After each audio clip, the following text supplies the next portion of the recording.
Hello student, coherent English classes की book series में आपका स्वागत है। मैं हूं आपका इंस्ट्रक्टर मोहम्मद ज़ियाउल्लाह कमर। आप देख रहे हैं हमारी YouTube channel coherent English classes. और इस वीडियो में आज हम लोग डिस्कस करने जा रहे हैं बिहार स्कूल एग्जामिनेशन बोर्ड के 12वीं किताब रेनबो पार्ट 2 के पोएट्री सेक्शन के poem number 4 ode to autumn का सेकेंड पार्ट।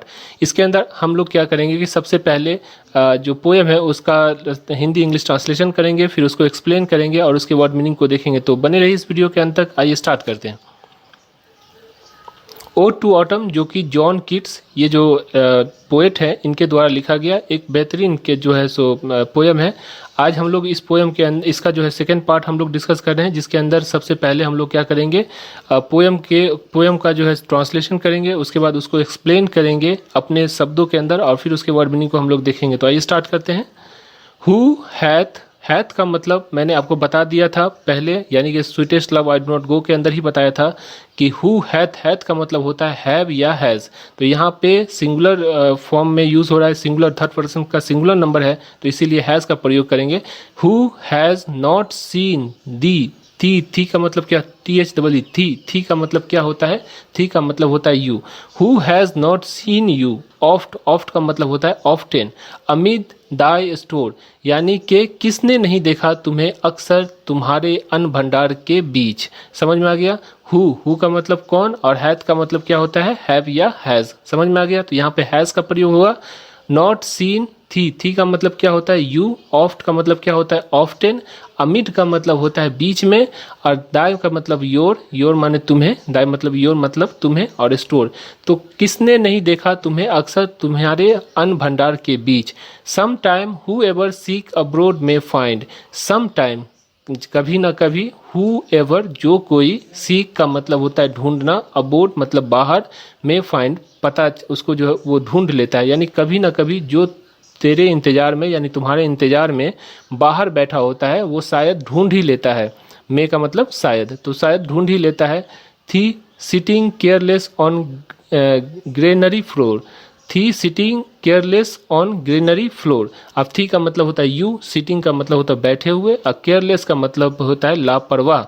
ठीक है। ऑन ग्रेनी फ्लोर मतलब के अन्न भंडार के, तुम्हें बेपरवाह बैठे अन्न भंडार के फर्श पे।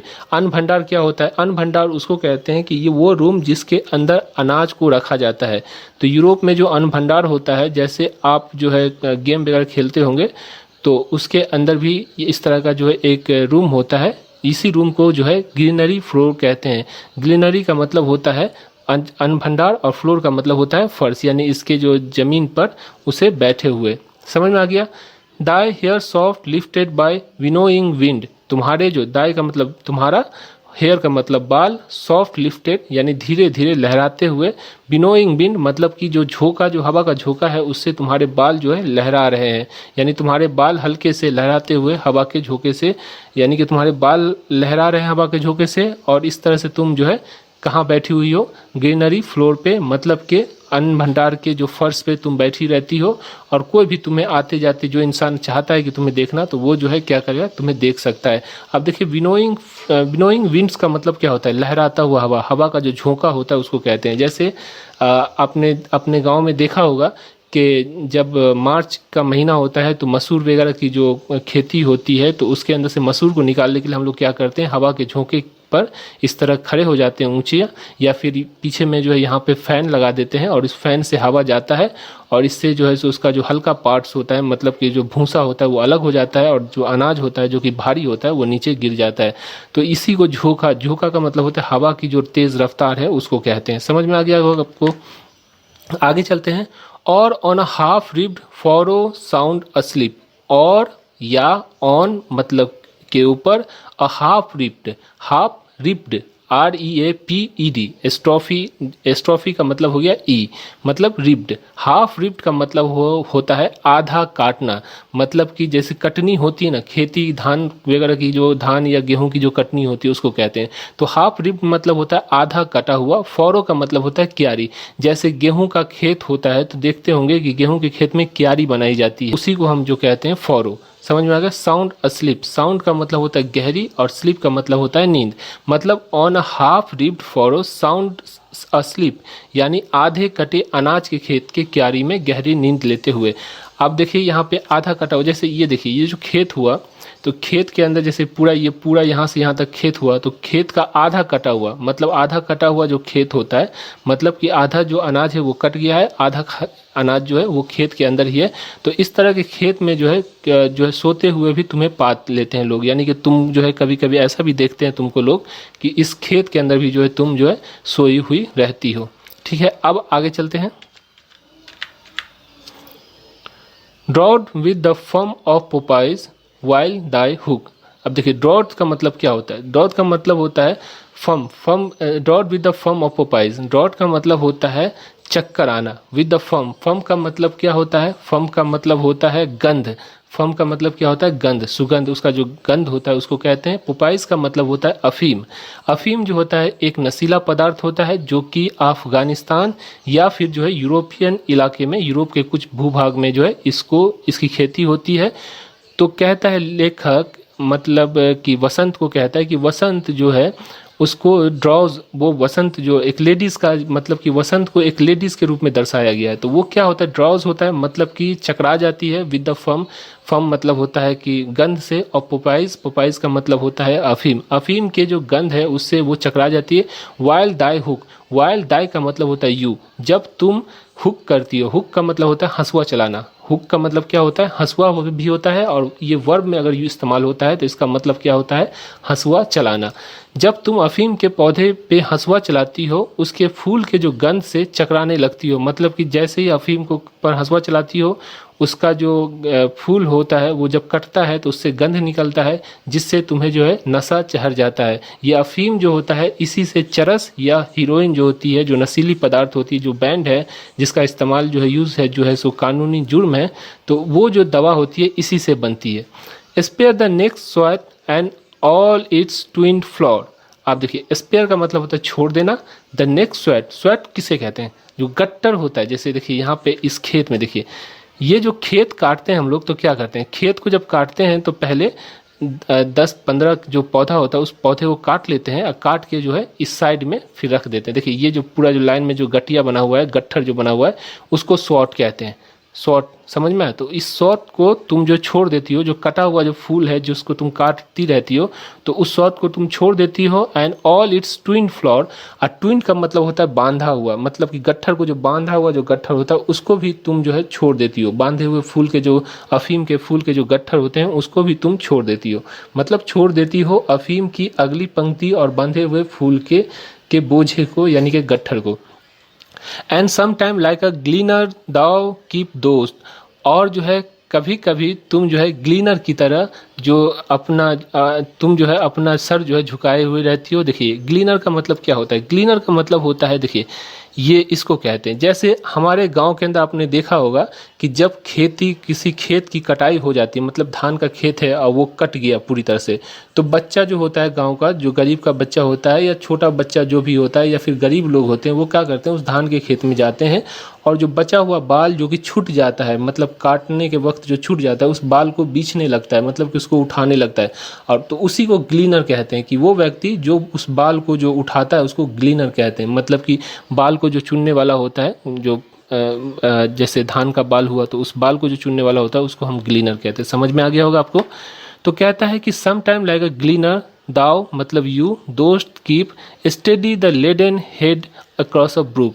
और इसी तरह जैसे ग्लीनर क्या होता है, ग्लीनर जब जैसे अब मान लीजिए हम धान को उठाने वाले हैं, मतलब कि जब धान की कटाई हो जाती है और धान को जो है चुनने वाले हैं, तो हम क्या करते हैं, हमेशा अपना सर जो है झुकाते हैं और ज़मीन के अंदर देखते रहते हैं कि कहाँ पे धान की जो बाली है या धान का जो बाल है वो छूट गया है। तो हमेशा जो सर झुका हुआ रहता है। तो उसी तरह जो क्या कहते हैं लेखक कि तुम भी जो है जिस तरह ग्लीनर होता है हमेशा सर को झुकाए हुए खेत के अंदर जो नज़र टिकाए हुए रहता है, उसी तरह तुम भी सर को झुकाए हुए ब्रूक के पास, यानी कि जो नदी है आपका, नदी किसे कहते हैं, नदी देखिए इसको कहते हैं। देखिए नदी एक बहुत बड़ी चीज़ हो गई। नदी का मतलब हो गया कि बहुत बड़ा जो होता है उसको नदी कहते हैं। ये एक नाला की तरह होता है, मतलब कि नहर जो होता है उस तरह का होता है, ना बड़ा होता है ना छोटा होता है, आदमी आसानी से क्रॉस कर जा सकता है, उसे कहते हैं। तो ये ब्रूक का मतलब नदी नहीं होता है, रिवर का मतलब नदी होता है, ब्रूक का मतलब होता है नाला।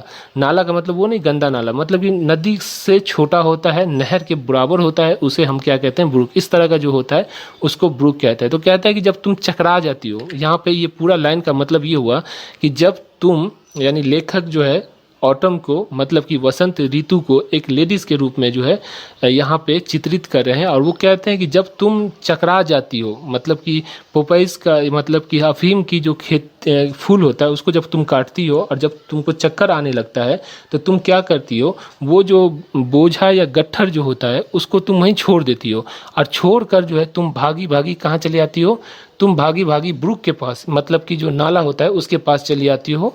और उस नाला पे ग्लीनर की तरह मतलब कि जो खेत में जो बाल चुनने वाला होता है उसकी तरह तुम अपना सर को झुकाए हुए देती हो, क्योंकि तुमको नशा चढ़ जाता है।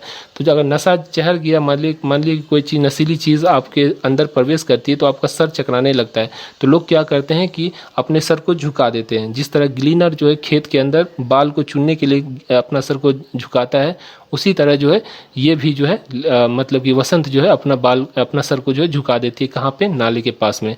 Bye the cider press with a patience look और by a cider press with a patience look. और सेब के जो सिरके पेरने वाली जो मशीन होती है सीडर प्रेस, सेब हो गया, अंगूर हो गया, तो वो जो है जैसे आप मान लीजिए कि जब शराब बनता है तो क्या होता है, शराब के लिए सबसे पहले अंगूर को लाया जाता है। अंगूर को लाने के बाद एक जो केलू होता है, इस तरह का देखिए ये केलू हुआ, इसके अंदर जो है आदमी क्या करते हैं, इसके अंदर अंगूर को रख देते हैं और फिर उसको जो ऊपर से चाँपते हैं जिससे उसका जो सिरका मतलब कि उसका जो रस है वो निकल जाता है। तो कहती है कि तुम जो है ये करने के बाद यानी जहाँ पे से जब नदी के पास में तुम झुकी हुई रहती हो तो फिर वहाँ से जब निकलती हो तुम सीडर प्रेस यानी कि जो केलू होता है जहाँ पे सेब या फिर अंगूर का जो रस पेरा जाता है वहाँ पे चली जाती हो और पेशेंस लुक और उसे जो पेशेंस के साथ मतलब कि धीरज के साथ देखती रहती हो।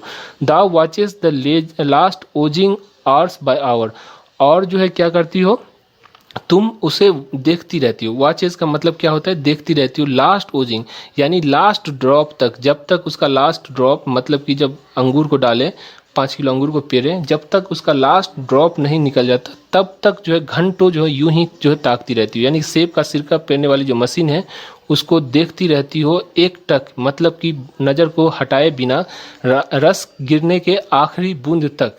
कहने का मतलब यहाँ पे ये हो गया, आप समझिए इसके अंत कि पहले सबसे पहले क्या होता है कि इसको हफीम से जो है सो नशा चढ़ जाता है। नशा चढ़ता है तो ये गट्ठर वगैरह छोड़ के भाग जाती है। भागने के बाद क्या करती है, ये आके नाले के पास में सर झुका के बैठी रहती है।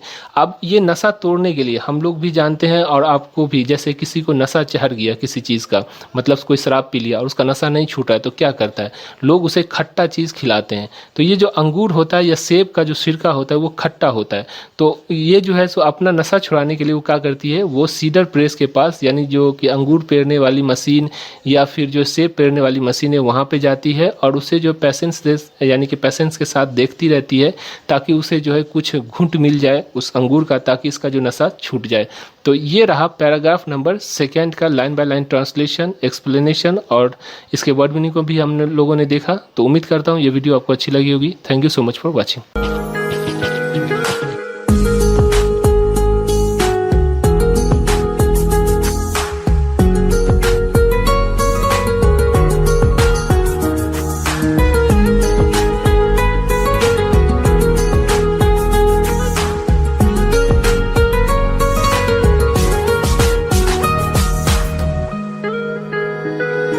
Thanks for watching video, and for more videos please subscribe our channel.